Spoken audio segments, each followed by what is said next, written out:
guys and welcome to this video. Today I'm going to be talking about my transformation in mindset, body and the tips that I'd give if you are looking to get healthier, get more lean, more toned. From this to this, I'm kind of going to say the tips and then go off the tips into my journey, if that makes sense. Now, I just want to say that these are all coming from my personal experience, my opinion. They may work for some people, and the majority of these I've learned off of other people, and it's worked for me as well. So take that as you will.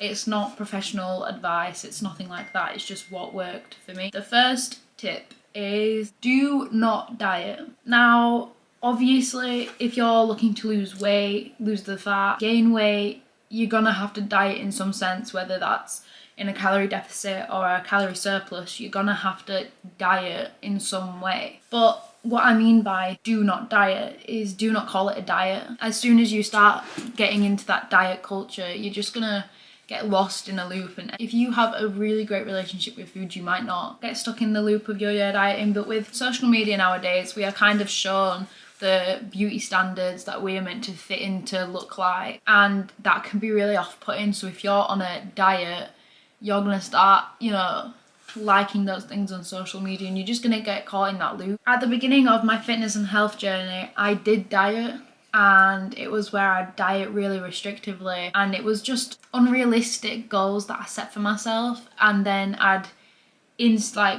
a week of that intense diet, I'd go and just indulge in all of the wrong foods, just processed foods, and I'd indulge in them so much, overindulge, to the point where they were bad for me, and I'd gain all the weight that I lost back on, and I was stuck at this same body weight for so long. Don't diet. I just wouldn't suggest it. I just think it's unhealthy, it's unnatural. We weren't put on earth to diet and to restrict ourselves from food. I just think looking back on that mindset, I think it is silly to just diet so you can look skinnier, look thinner. I do think that's probably not the healthiest mindset to have. What I'd personally do instead of dieting is eat intuitively. You don't need to overthink it, you don't need to track it, you don't need to do anything like that, just have it. If you want to eat something that is classed as a bad food, and I'm doing that because there's no such thing as bad foods.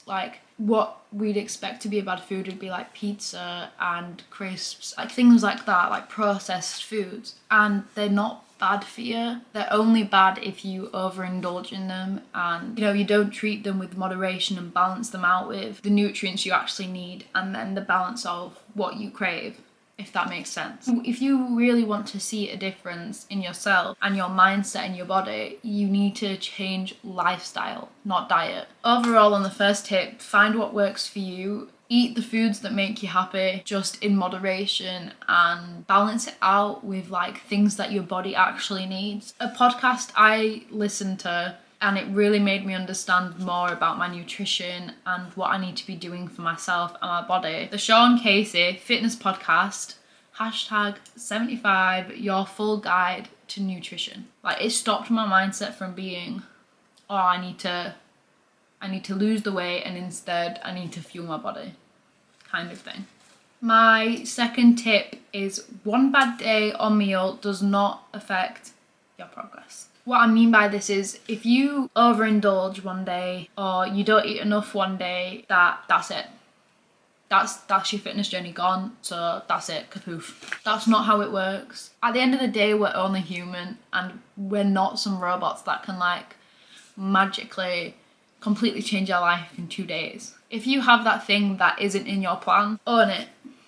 You can't regret it. It's happened, it's done. You do not feel guilt for it, you do not feel bad for it. What's happened. You move on and you try again on the next meal, or the next day you try again. What I'd say is be kind to yourself. What would you say to a friend if they weren't sticking to their plan? You wouldn't shout at them, you won't be like, oh, you should feel so guilty for that.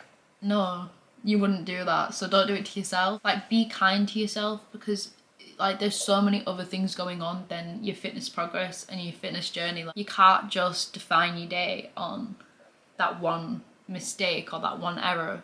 You just need to move on and try again. That's all you can do.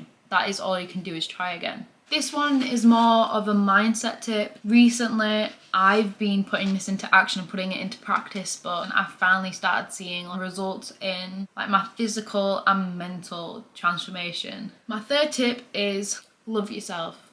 And that seems so obvious, but it's not for most people. Like, once you start putting in that effort that you would put into someone else that you love, the things that you do for your significant other or your friend or your family, like the things you do for them when they're upset, do for yourself. Like, you need to understand that you need to take care of yourself first. You are the priority at the end of the day. Like, if you're not loving yourself and all you're constantly doing is trying to change yourself to either fit your standards, society standards, or to fit someone else's standards, you're never going to be happy. So if you love yourself first, the rest will come to you.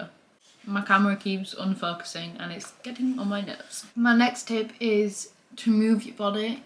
Like, in any way that makes you happy, just make sure that you're moving today. Like, my advice is not to spend your day curled up in your bed, because at the end of the day you're just going to be like, where did my day go? It's that kind of thing where that's not loving yourself. Like, giving you some time to sit down and relax, healthy, do it.